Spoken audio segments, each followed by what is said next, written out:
Thanks for the support as a channel member, Nathan Rowley. I know I've been away a while, but I'm now back. Hopefully, uninterrupted coverage from now on, because League 2 is going quite well this season.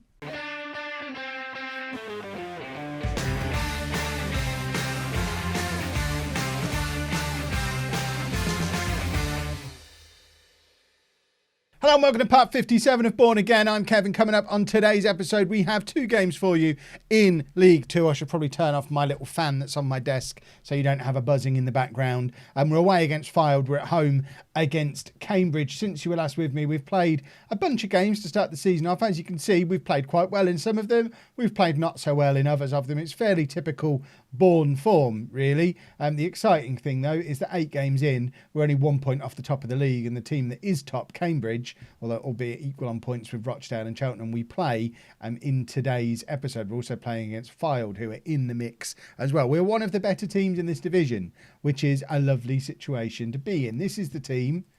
This is the team that we're going to be playing for the Fylde game. One man who is missing today sat down on the bench, but you'll see him, I'm sure, in the Cambridge game. We're just rotating him around a little bit at the moment because we've been playing an awful lot of games. But Cody McNulty, who I signed last year to play on the wing and then didn't use at all, or barely used, he's been reinvented as a right back, and he's a very good one because he's effectively a winger playing at right back. So he's not great defensively, but he is very good going forward. We're playing Dodd there today, though, who's been out injured for the entire season so far, but was, of course, our starting right back last season. So now he's fit again. We're getting him back in the team just to have a little look at him, try and get some match fitness into him, and try and work out in my head who is my starting right back out of Dodd and McNulty. I suspect it might end up being McNulty, but got to show a little bit of loyalty to Dodd because he never let us down last year. So we're going with Williams in goal, a back four of Barnes, O'Driscoll, Lavelle and Dodd, Dean and McWilliams in midfield, Goldie, Palmer and Robinson supporting Richardson up front. Graham Dodds was injured for a little while, and after his injury, never really recapturing the form from the first couple of matches. As you can see, he started the form looking really rather good, but he's played the next 3 games, not really done anything in any of them, so he can rotate out for a game or two and give Richardson a try up front, or we might try Robinson back up front as well, who's out on the wing today. We've got plenty of options up front. I don't know that we have an outstanding Taylor Coots level striker this year, but we've got three effectively, Richardson, Robinson and Dodds, who are all roughly equivalent quality, would probably all score 20 goals over the season if left in the team unattended. But my theory is if I can avoid leaving them unattended, rotate them out when they're not playing very well, we might be able to squeeze maybe 30 goals out of that centre forward position by playing the right man at the right time. Goldie has just scored a lovely goal after less than a minute. Fylde 0, Bourne 1, lovely finish, and that definitely keeps us in this mix for the automatic promotion spots. In fact, puts us top of the table as things stand, which will be a lovely position to be in going into that Cambridge game. And of course, Graham Dodds spent many years at Cambridge, so if there was a game for Dodds to come back into the team and really try, it would probably be against Cambridge, who decided after 6 years he wasn't up to the task this summer just gone, released him, let him come back to Bourne. It would be lovely to be able to send him there, get a hat-trick against them and show that he could be part of a promotion-pushing team. Robinson is in, though, and between him and Goldie and Richardson all looking lively today, they're trying to make it pretty certain that Dodds isn't going to be starting against Cambridge because we are looking very lively going forward once again. And I've got to learn not to fiddle with it all too much. I still don't really know what my best starting 11 is. You've seen me fiddling at right back. I'm fiddling up front. I'm not sure what my best midfield 2 is. So we're a little way away from knowing the best team, and we're sat top of the league. So that, to me, suggests we're in store for a pretty decent season, because once I figure out what my best team is, as long as I get it right, you'd think we would go from strength to strength, and hopefully this won't be the last time this season you see us sat atop the table. We're trying to get something going again here. Lovely pressing from our front 4 against their goalkeeper, but the balls somehow managed to sneak through. Our defence not quite as effective at defending as our attack were. And Williams, probably you would have looked for him to do a little bit better with the shot as well. This is, as well as our forwards were doing in putting pressure on, He should never be allowed to take the ball at his feet like that. That's Lavelle who's let him do that. And Williams has let the ball go under him. So between two of them, I wouldn't say more experienced. Lavelle is experienced. Williams is still very young. But two players who've probably got 100 games for the club between them now. That you'd expect a little bit better from them. O'Driscoll trying to make up for his defensive partner's mistake, plays it out to Robinson. Robinson moved across to Richardson. There's two. I can't have a Robinson and a Richardson in the same team. The names take too long to say, and they're too similar. I get confused. This guy Alexander's in again, though. That time, though, Lavelle is making up for what happened last time with a lovely last-ditch challenge, which, if that hadn't been timed perfectly, it's penalty and red card time. But it was timed perfectly. So we go in at half-time, 2-1 up. We've done the guard against complacency team talk, the old staple, and hopefully can go on to win this game in the second half. Dodd plays it infield to Dean. We've not seen much of Dean today, but he does. He's a proper midfield playmaker who just keeps things ticking over in there. Richardson's in, and it's just wide from Richardson, who has looked lively, but with the Cambridge game coming up next, and he's not pulling up any trees up there, so Graham Dodds is looking more and more likely to be starting the next game. Barnes to Goldie, back to Barnes again, who's looking up, trying to pick across. Instead finds Dean in loads of space, across to McWilliams. It's a lovely, well-worked goal, lovely finish from McWilliams from the edge of the area, but it was just some real high-quality players. Barnes and Dean are probably the two most naturally talented players at the club. I suspect they'll both have long careers in the Championship when they go back to their parent clubs, and it showed there because they were just both so calm and composed and set it up so nicely for Williams to just hit it really hard because he's a proper League Two player. And he can't do the fancy build-up, but he can do the last step, the hitting it really hard. That's what he spent his entire career doing. We're going to bring Dodds on for the last 20 minutes. Palmer, and we haven't got Chapman on the bench to bring on for Palmer, which is a little bit of a problem, so I'll just leave Palmer on. Barnes we can take off and bring on Mark Sheffield to play at left back, he probably feels a little bit hard done by that we brought in such a good left back over his head. He has played a few games. Barnes hasn't played every game because we've got the whole 6 loans when we can only play 5 situation again. So Barnes doesn't always play because we've got a decent backup for him in Mark Sheffield. But when we play against the good teams, it makes a lot of sense to have Barnes in the team because he is so high quality, as you saw in the build-up play for that third goal. Right, third change, we're going to bring McNulty on for Dodd. Dodd, he's tiring quickly, and McNulty has been in fantastic form.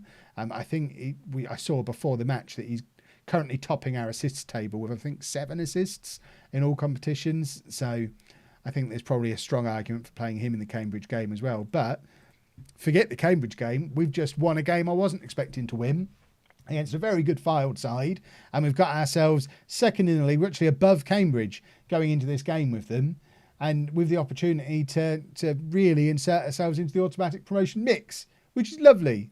Right, lots of shuffling around for the Cambridge game. I've got Dodds back in, as promised.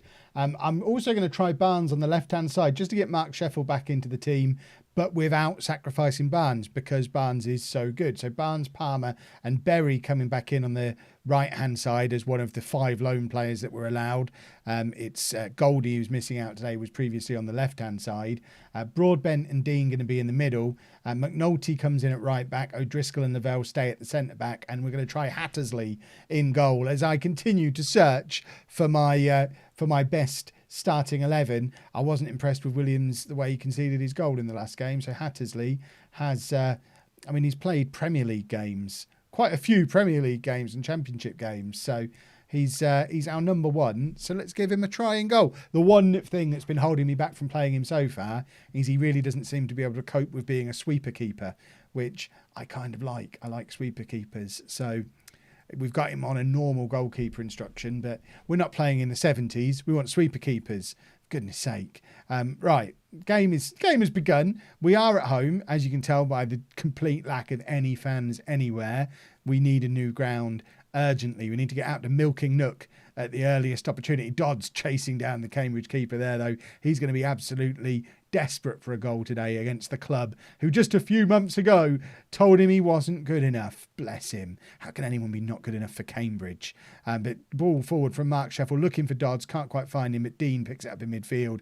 Lovely ball over the top for Dodds to chase onto. Graham Dodds is in, and he forces a good save out of the Cambridge keeper, but we've got an early corner, still less than 2 minutes on the clock. It's McNulty with the corner, tries to find, I think he was looking for Dodds, which probably isn't the man that I would put on the far post if I ever set up my own set pieces, but you've all been watching for long enough now to know that I haven't touched the set piece season since about the set piece screen since about the third season, because I'm constantly fiddling with my tactics so much.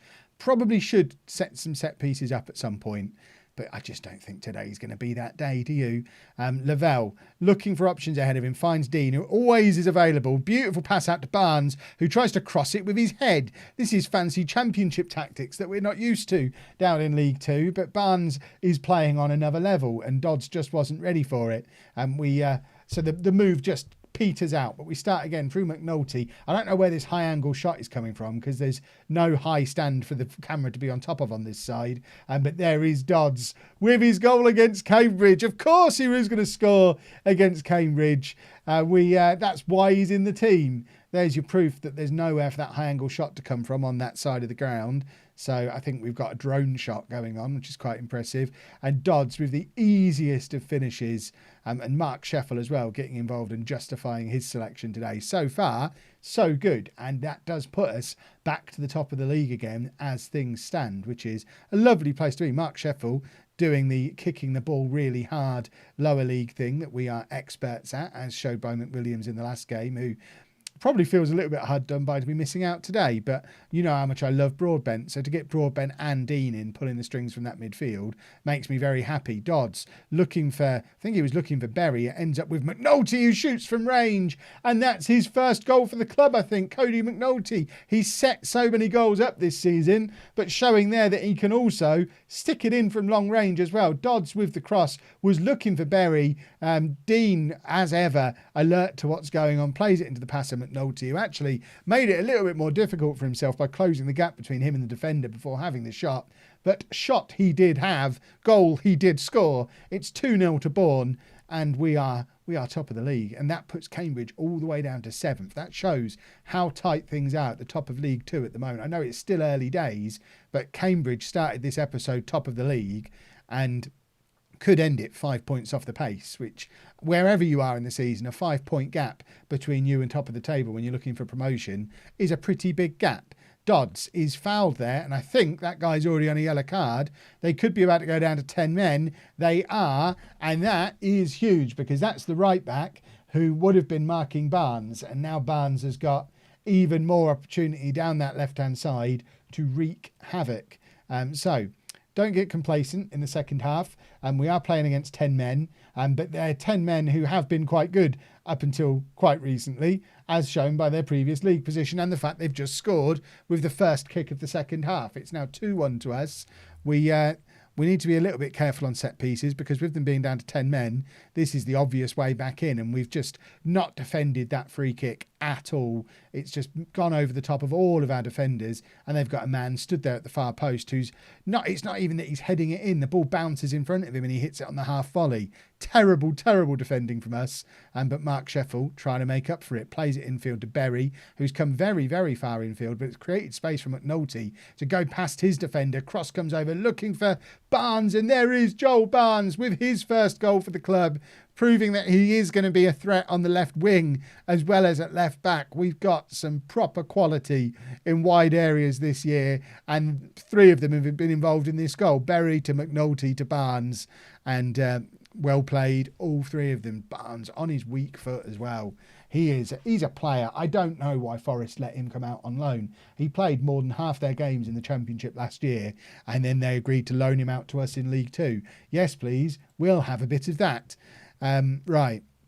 We'll take off part. We still don't have Chapman on the bench. We need to start putting Chapman on the bench so we can take Palmer off because he's been the lowest rating for the last couple of games now. Robinson can come on for Berry.